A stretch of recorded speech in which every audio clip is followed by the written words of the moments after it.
A tourist is brutally murdered on an island paradise. This is the last video taken of 26-year-old Miriam Beelte as she climbs the steps toward an ancient palace. She has no idea her dream vacation is about to turn into a nightmare. You don't want to miss this recap.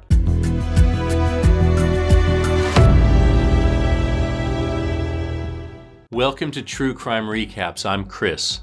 Koh Si Chang is an idyllic paradise in the Gulf of Thailand, and before this gruesome murder on April 7, 2019, the little fishing village was known for its friendly locals, palatial ruins, shrines, and temples. 26-year-old Miriam Beelte couldn't wait to visit. She was vacationing by herself in Pattaya, Thailand, taking a much-needed break from her demanding job as an engineer in Germany. She had heard how beautiful Koh Si Chang was and decided to take a ferry to the island and spend a nice Sunday exploring. Little did she know her trip would abruptly end in her untimely death. The ferry docks at a pier in the center of town, where most of the restaurants and hotels are. You can rent motorbikes there, which is what Miriam did as soon as she disembarked. She ran into trouble almost right away. The island is home to the ruins of a royal summer palace. It's a favorite destination for tourists. Miriam decided to check it out. Now take a look at the CCTV footage. She passes a flower salesman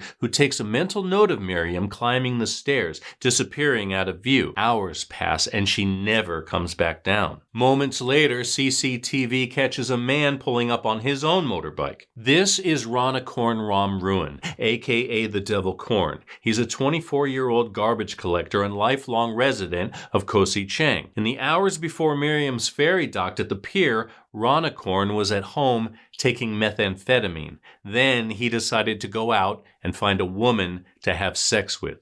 The victim he chose was Miriam. He first spotted the pretty blonde tourist at the motorbike rental stand. He said a few words to her, then asked if she wanted to have sex. She ignored him, taking off on her motorbike, leaving Ranakorn behind. For good, she thought. She had no idea he was following her. The camera catches Ranakorn buying some marigolds from the flower salesman, then heading up the stairs behind his prey. Time passes, and he eventually comes back down, covered in blood. The flower guy asks him about it, but he quickly gets on his motorcycle and drives off, but not before the flower guy gets his license plate. About 5 hours later, around 6 p.m., a local comes across Miriam's body near the stone steps. She's under some rocks and dried leaves, but she's not hidden very well. She's bloody, her clothes are torn, her underwear is nearby. She's been bludgeoned to death. Her killer isn't far away. Thanks to the quick thinking of that flower salesman, police quickly track Ranakorn down at home. He's still wearing clothes stained with Miriam's blood. Thai police stage reenactments of crimes as part of their investigation. This has been standard procedure for the past 100 years. 40 officers dragged Ranakorn back to the scene of the crime so he could fill in the missing pieces. He bought a bouquet hoping to seduce her. Flowers in hand, he spotted Miriam Beelte standing by herself at the top of the stairs. He described her to the police as a good-looking woman traveling alone. He got her attention and offered her the flowers, suggesting that now she might want to have sex with him. Miriam, obviously shocked, told him to get lost before walking away. She didn't get far. Ranakorn pounced on her, pinning her down. He ripped her dress and underwear, then sexually assaulted her. She tried to run, but she tripped on the steps and fell, breaking her leg. At this point, Ranakorn realized he couldn't let her live. She would go to the police and report him, and he didn't want to get in trouble. He chased her down and beat her to death with a rock, smashing in her face and chest. He tried to hide the body, burying it beneath the rocks and leaves in the trees near the monument.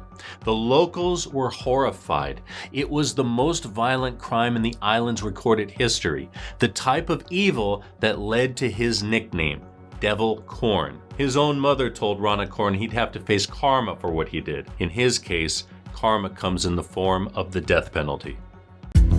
And that's your recap. Thanks for hanging out with us today. If you like getting all the crime in half the time, go ahead and tap that subscribe button and the bell so you never miss a story. We're here Wednesdays, Saturdays, and Sundays, but don't go away. Catch up on more recaps right here, right now. Until next time, take care.